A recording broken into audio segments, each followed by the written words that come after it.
But Craig, thank you so much for joining us today and being with us. A little bit of background, we're kind of part of why the Wet Center is even here to begin with. So if you just want to dive into a little bit of your background with the Wet Center and then what you're up to now. Great. Yeah. So I was the CEO at the Central Valley Business Incubator back in 2006. And the previous group had applied for an EDA grant, the Economic Development Administration grant, to do a water tech incubator. And Fresno State had applied for an EPA grant to do a water test facility. And neither organization, after the bids came in, had enough money to build their own facility. And so they combined both grants and they built the incubator with the test facility all in one place. And that was quite an amazing feat, getting two government agencies to agree to combine the two funding sources. But we got that done, and then I got to oversee the construction of the facility and then open it, I think in about 2007-ish. And it was fantastic. We were filled the day that we started, and we had 22 countries come and visit the facility that first year. And one of them was from the water incubator in Israel, which has had a long history of water technology. And we got invited to the biggest sustainability conference in Europe, which was in Lyon, France that year. And we signed an MOU between the two incubators in front of like 400 or 500 people. And it was really pretty fun because everyone had the like United Nations ear things in and all the different translation booths along the back. And I remember I opened with a joke, and I can't tell you what the joke was, but I waited and there was like the 15-second, 20-second pause, and then everyone laughed. And I thought that was a bucket list goal of mine, is to get people from multiple languages all to laugh at a joke. So that was kind of fun. But we had people from New Zealand, from Chile, Argentina, Saudi Arabia, all over the place come and see what we were doing here. So that was really kind of fun to host all of that activity and to be able to prepare the businesses to be able to present what they were doing with their water energy technology with their businesses. So it was a lot of fun to get that going. But I've got to say, after you start getting some gray hair, one of the most fun things in life for you young people out there is when you get involved with starting something like that, and then you can look back and see it has just continued to improve and to grow, and has really gone far beyond what we could have ever imagined back then. So it's fulfilling to start something, but it's more fulfilling to see that it continues to help businesses and grow our economy and help improve our environment through better technologies for water and energy. So thumbs up to you guys. It really is great to see what you're doing. Yeah, thank you. And part of that has also been with the CMTC grant, and I think you were also a part in helping us with that. So working with CMTC, and that's what we're going to be talking about today, kind of figuring out what resources are available and how people can use them. Well, and that's really something that I've learned over the years, is that, you know, there are a lot of resources that surround us. The difficulty is accessing them, right? I think about some of the small manufacturers that I work with, and I think, you know, if they said, you know, my New Year's resolution is I'm going to learn what programs are out there to help me. And so day one, I'm going to call the city that I'm in. The day two, I'll call the county. Day three, I'll call the state. Day four, I'll call the federal government. You would end up with zero positive experiences. Like you just can't find them on your own. And if you do find them, they're many times very difficult to work with or weren't a good fit for you. So my job really becomes being the in-between, so that you call me and then I help find the resources for you, and hopefully the correct one. And then you can have access to those resources without having all of the frustrating experience of trying to find them on your own. Perfect. So what are some of those resources that people can use or that you can help them find? Well, one of them, here, I'll do a transition if this is all right with you, Grace. Yeah, go for One it. of them is find your local organizations that are business focused and business friendly. And one of those would be the San Joaquin Valley Manufacturers Alliance, as an example. And I would encourage you to participate in that. And if you said, I don't have time, I would say that you're going to waste more time by not knowing what your resources are and not knowing who your peers are and not learning more quickly or not finding a new supplier or a new customer that you might need.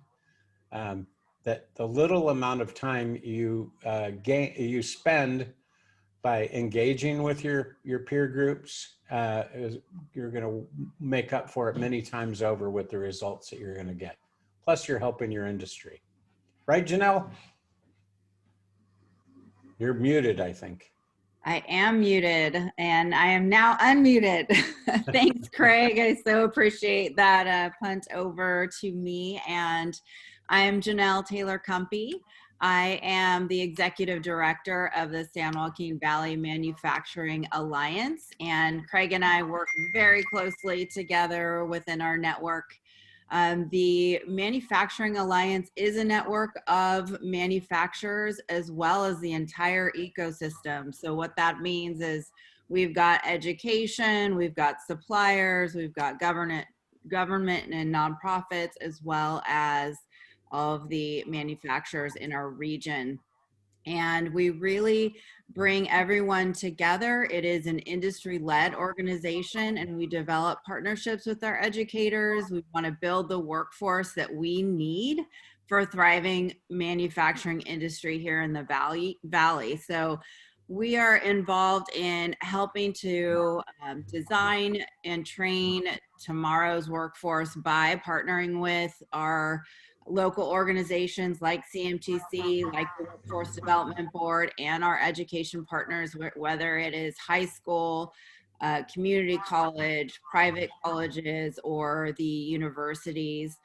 We bring interns to our companies for hands-on training and educating and promote the benefits of manufacturing careers, and that it is something that is great to go into. You could really have some upward mobility within these careers and make a great living. We also work to address the legislative issues that affect us in business most. So we have a network that we work within throughout California and really help with those business issues.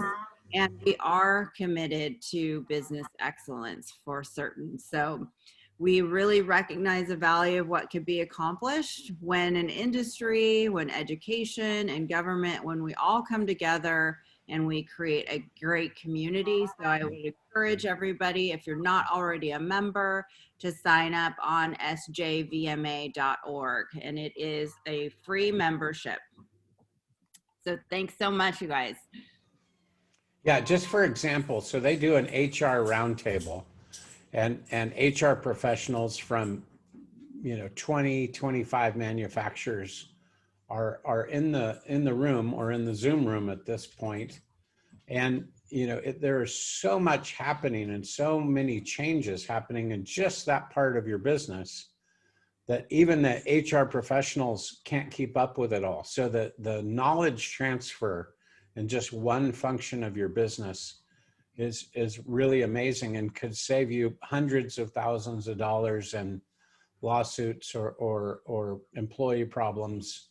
And things happen, like, when marijuana became legal in California a couple of years ago, we all think about, whether we're for that or against that. But when it becomes legal as a manufacturer, you're now like, okay, I used to be able to not hire people or whatever, discipline people if they were tested positive for a drug. Now it's legal. What do I do? And so there had to be these massive discussions about how to handle this to protect the company, but still be within the law. And that's just one little change. You know, there are so many others that are happening constantly. COVID, certainly, tons of information. And that's just one little function that SJVMA does. So I think I'll explain too what CMTC is. CMTC is part of a national network of manufacturing extension partnerships.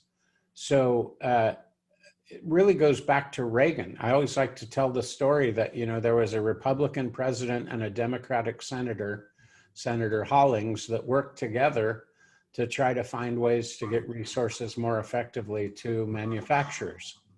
And that's really it. And so their solution was to put a Department of Commerce funded nonprofit in every state and in Puerto Rico, and specifically task us to go out and meet with manufacturers and tell them about these programs that they might not otherwise know about. Certainly they didn't know about them. I mean, that was the big finding, that almost all manufacturers were unaware of the programs.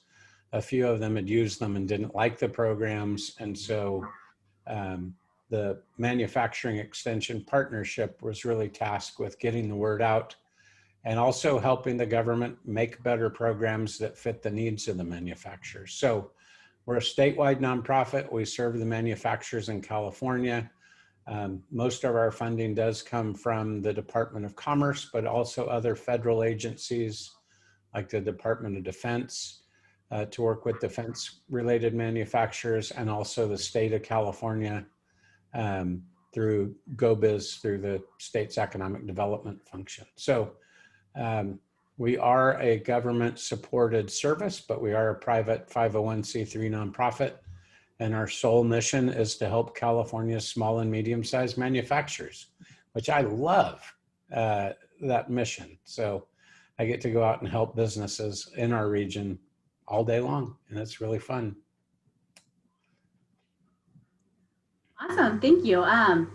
So what are some of the resources that, if you have a conversation with a manufacturer, what are some of the resources you might steer them to? So, and I have kind of like a spreadsheet in my brain. It's not a very big one, but it is kind of a matrix. And what I do is I think about the size of the business, because some grants are for certain sizes based on the number of employees, and certain grants are based on type. So food companies might be eligible for one. Like I said, anyone that's a Department of Defense supply chain manufacturer might be eligible for other things. And then there are other grants that are local or for specific regions in the state. So as I talk to a business, I'm thinking, okay, what size are they? Where are they located? What industry are they in? Those kind of just basic things will start to tell me what kinds of resources they might qualify for. So right now, every manufacturer can qualify for a program that we got through the CARES Act, through the first COVID funding. And that's what the WET Center is helping us do, is get the word out to all of our local companies about this service. We have two very high level people that will meet with a local manufacturer, really any manufacturer in the state. I tend to only care about the San Joaquin Valley. That's my region, and that's where I've always cared the most. So the rest of the state can handle themselves. So in the San Joaquin Valley, if you're interested in this, we will do an assessment with you and a plan of action with you to help you kind of map together the next 30, 60, 90 days of activity that you want to be able to do to help grow your business or come out of the pandemic stronger than you went into it. So the two people we have doing this are so high level. They're the best in the state. We have one of the people who's a mechanical engineer who's built and operated plants all over the world. He was on the founding team of Netafim, the largest drip irrigation company in the world. And he is also a black belt in lean manufacturing. he can help guide you on the operations side really well. And so if you want to put together a plan to help improve your operations over the next like 6 months or so, he's fantastic. The other one is a CPA, CFO of multiple companies, also has MBA in management, is an author, a speaker. He's exceptionally great at working with small and medium-sized companies. And so you have access to either of those two people to put together this assessment or plan of action, and it is no cost to you. So I highly recommend that you contact me to take advantage of that program. And that's for any manufacturer, whether you are making candles on your kitchen counter at night and selling them on eBay, or whether you have 4,000 employees in a tomato processing plant. Every manufacturer is qualified. So breweries, wineries, food companies, you name it, take advantage of that program. The second thing that we have that's really good is for businesses that have 20 or fewer permanent full-time employees in the Valley. And that is 24 hours with a professional. We have an amazing group of marketing options if you're looking to grow your business. We can do HR compliance and go through your employee handbook and job descriptions and get kind of that monkey off of your back of worrying about if you're in compliance. It even does the HR training. And this is, again, no cost to you other than your time. We have import-export help. We have help with website, social media plans, those kinds of things. Lean manufacturing, you can get 24 hours of someone's time. We have several CPAs that can help small businesses clean up their chart of accounts or understand how to read their financial data. That is really helpful. So every manufacturer, 20 or fewer permanent full-time employees in the Valley, can qualify for that. Call me and set up a meeting. Takes a few hours, might take a few weeks to get it approved, but it's a really great resource. And I think I've done maybe 100 or 120 of those in the Valley over the last couple of years, helping our businesses. Say the next thing is if you're in Fresno County, we have one of the most progressive, business-friendly Fresno region or workforce development boards in the state. They have decided to put a big chunk of their training funds, rather than trying to help businesses that are on their way and going under, to help you train your employees now so that your business can be more successful. So they have put together grants that we work with them. We work with manufacturers to do training grants. Again, if we do this right, your wages you're paying your employees during training will cover the cost of the training. So we do everything from high performing teams training that has a lot of leadership. A lot of our manufacturers tend to promote people from within, but they might have gone from the shop floor to supervisor or lead, but they've never had any management or communication training. So that's very popular. We do a lot of lean manufacturing, so we can get groups of people on the shop floor to think about how they can do things more efficiently and how to communicate and cross-train each other. That's a good way for businesses to save money. We have a really good company in Reedley that we work with that does SolidWorks training. So that's something that can be very helpful to our manufacturers, to have in-house people doing SolidWorks, putting that idea for the product into automation, or to be able to do better presentations to gain more clients. That can be very helpful too. So if you're in Fresno County and you're in manufacturing, I would call me to see about that. The next access to funds that we have is also a training fund. It's called ETP. It's the state of California. They have taken funds that you pay for in your employment taxes quarterly, and the first $7 of every employee that you pay goes into this pot of money that can then be used for training. And so I'm working with I think 11 companies right now that are all taking advantage of this funding source to do training, everything from forklift operator to HACCP training for employees with food companies. Again, back to leadership training or communications training for the folks that might need that. A lot of this we do English and Spanish as well. And a lot of lean manufacturing again. So if those things are interesting to you and you want to spend some resources on training, this is a way where you can reduce your cost or stretch your dollars to do more training in the future. There is a pot of money if we have food companies on here. I see Bill is on here. There is a new pot of money that is specifically targeted toward food manufacturers. And we've got enough to help about 20 companies in the state that are in food production with that as kind of a pilot program. So I would definitely sign up with that fairly early if you're a food company. But you know, it's a really great resource. The last few that I've worked with, I think we've covered through that state program maybe 2/3 to 3/4 of the cost of the training. So it really can bring down your cost and make it a lot more affordable for you to get your employees trained. And the whole idea with that, again, is that your employees are going to have more skills. They're also going to have better morale. That should help you with retention.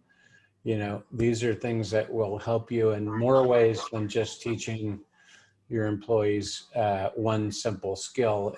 It should have a benefit across the organization. A couple other things that came to mind. We do Excel training for some companies that have a lot of people in admin that can use that skill.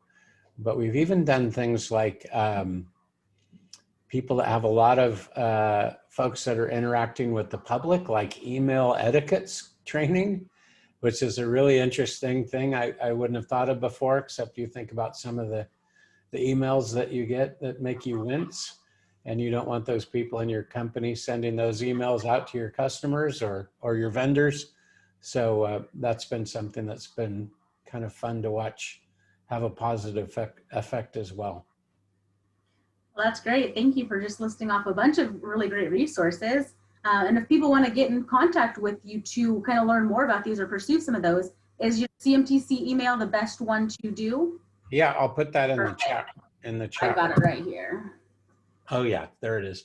So are there any factors that would make somebody ineligible to kind of reach out or receive help from CMTC? Well, so our primary way that we're measured through the funding that we get is we help companies that have the right NAICS code, which qualifies them as a manufacturer. So many of our businesses don't remember picking an NAICS code when they first signed up. I've done it before and I don't remember it. But when you get your EIN number for your business, you pick which category you're in, and it's sort of an afterthought. But for us, it matters. Generally speaking, if it starts with a 31, 32, or 33, your number, then you are going to be in a category that we can help. If you are a manufacturer and you don't have the right code, NAICS code, we can add that, and we can you can have a secondary NAICS code as well. So we can do that for you. It doesn't cost, it doesn't mess you up in any other way. It's just a requirement for us to be able to qualify you for the funding. Now, there always is a catch, right? So if you are going to get these advantages of these resources, I think the business people out there will really like this, is that we're actually measured on performance. So if I work with a company and we put together a training or we put together a consulting project, we will then, that company will get a survey 6 to 12 months afterward, and it will ask, did the service meet your expectations? Did you increase your revenue? Did you reduce your expenses as a result? Did you hire anyone? Did you retain anyone? You know, these basic things. Did you invest in equipment or technology or software as a result of this.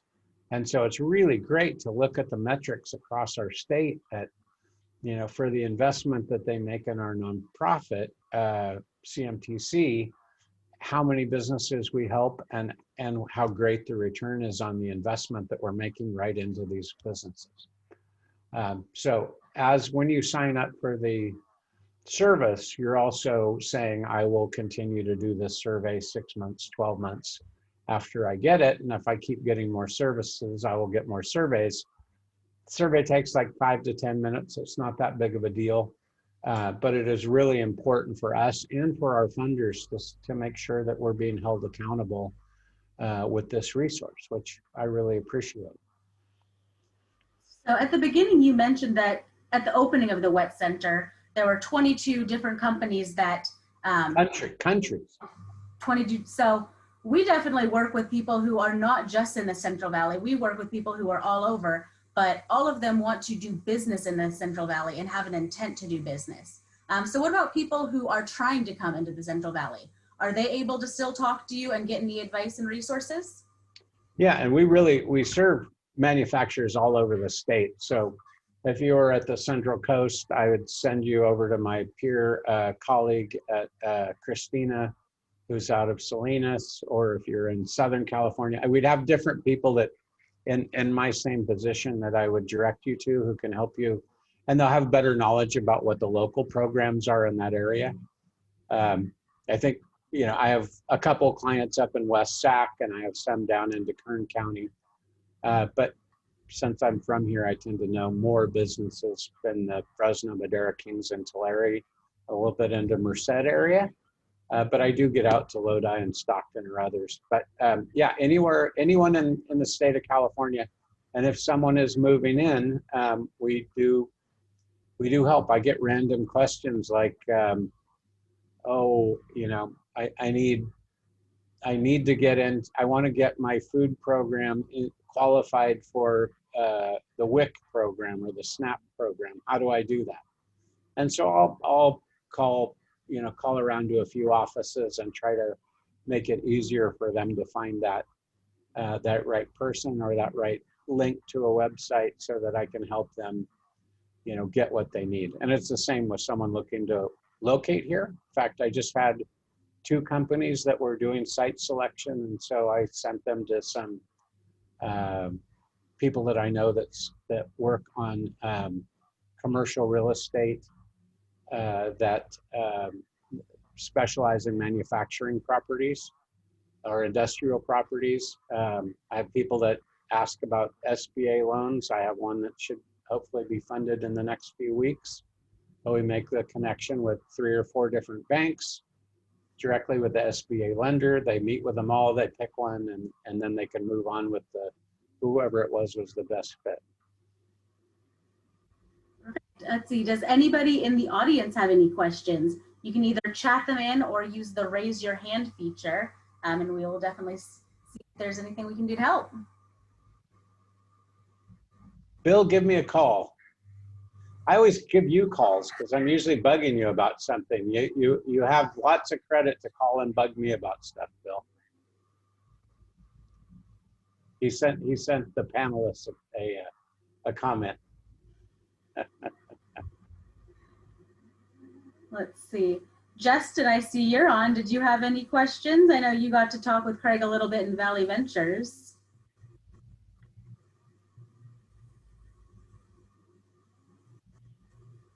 Yeah, I do appreciate, first of all, I'm sorry I came in late, so I'm sure there are things I missed, but rather than keep everyone's time up, I will ask about this NAICS code thing that you'd mentioned. We've encountered this before a couple times when we're trying to get funding opportunities, and either we or some other entity that we wanted to be the prime didn't have the correct NAICS code. I'm just not familiar with this secondary NAICS code process. Can you break that down for me or tell me how I learn more? You don't have to do all the steps, but how do I find out how to do that? Well, probably the easiest way if you're a manufacturer is just send me an email. I'll forward it on to the person on our team who does that. If you look through the code and know which one you want, that's helpful. And then we'll send it through Dun and Bradstreet, and then they'll add it. If you don't have a Dun and Bradstreet account, they'll create one, and then they'll also add the NAICS code onto your DNB. That's fantastic. Yeah, that's actually an extremely helpful piece of information to have. I just And didn't realize that was an option. Yeah, and if I ever don't follow through, if you send an email and I don't respond to it, I give everyone permission to bug me until I do. It's never personal. I just, like almost everyone else, get way too many emails and phone calls for me to deal with. Most of them are spam. And so sometimes I miss the important ones. So Thanks. I'll always, if I don't respond the first time, hit me again. And if I don't respond again, hit me with a 2x4 and I'll eventually pay attention. I can do that. Thanks a lot, Craig. Thanks, Justin. And then we did get one in the Q&A. What about any resources for safety, health, and environmental matters? It's a funny thing. I always like it when the government imposes things on business and they have funding, but they exclude the funding to meet their requirements. I always think that's the exact opposite of what businesses would like. If you're going to require me to do something and you have funding available, why not pay for that? But they don't. So a lot of times the government required safety stuff is excluded from the state reimbursement. We can sometimes work around that. Yeah, Janelle just put James Beretti on. We're working on bringing them on as a delivery resource so that they will be one of the services available to use our funding. And they have, look on chat, she's promoting an event with them next week. We do have people that do safety. We have to do the training carefully if you're accessing the funds so that we don't have a tripwire with some of those government requirements. So we're careful about that. So for example, we can do forklift operator training, but if we do it to the Cal OSHA standard for a certification, then it's not qualified. So we just have to play around with that a little bit so that we can help our businesses. Irma asked about women-owned businesses. Yes, we do have specific funding that makes it's easier to access the funding for women, minority, or veteran-owned businesses. But also the San Joaquin Valley is a low employment region. So if you're here, you probably have access to that funding because we are so often ignored by the rest of the state that they're trying to make up for it, thankfully, with some of their funding options. But yes, that is a question and that is a criteria. Is the funding, Bill is asking, with a match? It kind of depends again on what the funding is. The assessment and the plan of action is no cost other than your time. If you have 20 or fewer employees for that 24-hour CMA Plus program, there's no cost other than your time. For the Regional Workforce Development Board funding that we partner with them on, it is your employees' wages while they're in the training have always met the match in projects that I've worked on. And again, it depends on what that is, but it's not that hard to get. They make it very easy for businesses to access that funding in the manufacturing industry, particularly. So if it's a $10,000 training and you have less than 50 employees, it is going to be a 10% match. So you're going to come up with $1,000 in wages to get the $10,000 in training. If you're 50 to 100, you're going to have a 25% match. If you're over 100, a 50% match. But it's really not that I have not had anyone that can't meet that match. It's something that you should be able to do. With the ETP funds, it's a little bit more complicated of a formula. So that's why I generally say it's about, and also with our SB tape, another state funding source, You're generally going to pay about 25%. Again, don't hold me to that. It could be a little above or a little bit lower, but cash to write down the cost of that training, which is still not a bad deal. You're getting 2/3 to 3/4 of it subsidized by the state or the federal or the local programs. I think one company we have right now, it's like $40,000 of training and their cost is like $10,000. Okay. David has a question. His company does not manufacture directly, but they're in need of multiple manufacturers in order to bring their product to market. So are there any resources for him, or is that anything that he can get help with? Yeah, so he probably is a manufacturer sometimes, even if you're not necessarily doing the making yourself. There are a lot of people that contract out things, but they're still, in essence, causing manufacturing to happen. I even work with a lot of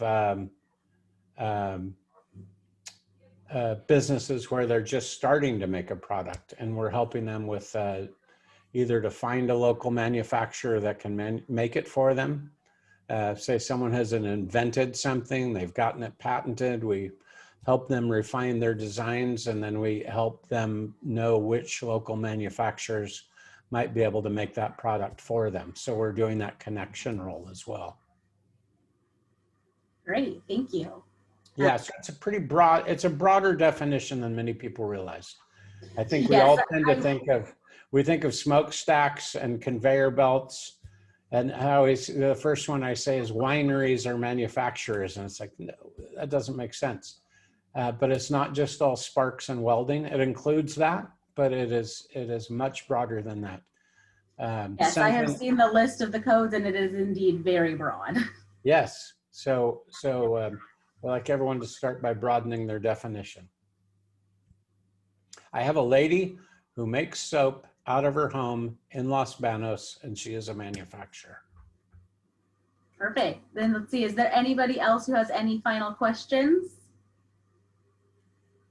We're good? Well, thank you so much, everybody, for joining us today. I hope everybody got something out of it. I hope we're able to connect with you here at the Wet Center through CMTC, or that you guys can connect with Craig directly. Craig, thank you so much for joining us today and talking with everybody here, sharing a little bit about your background and then all of the great ways that we can help. That was a lot of fun. Thanks for having me. So Keep up the good work at the Wet Center. Yeah, thank you. So if anybody needs anything, just definitely reach out to us, and we are always happy to help. You're great partners. Thank you.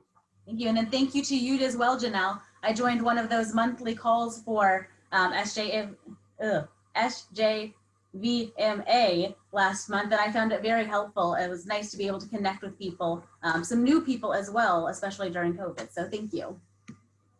Thank you very much. So, all right. Well, thank you, everybody. To hear from some of you soon, and then have a great rest of your afternoon.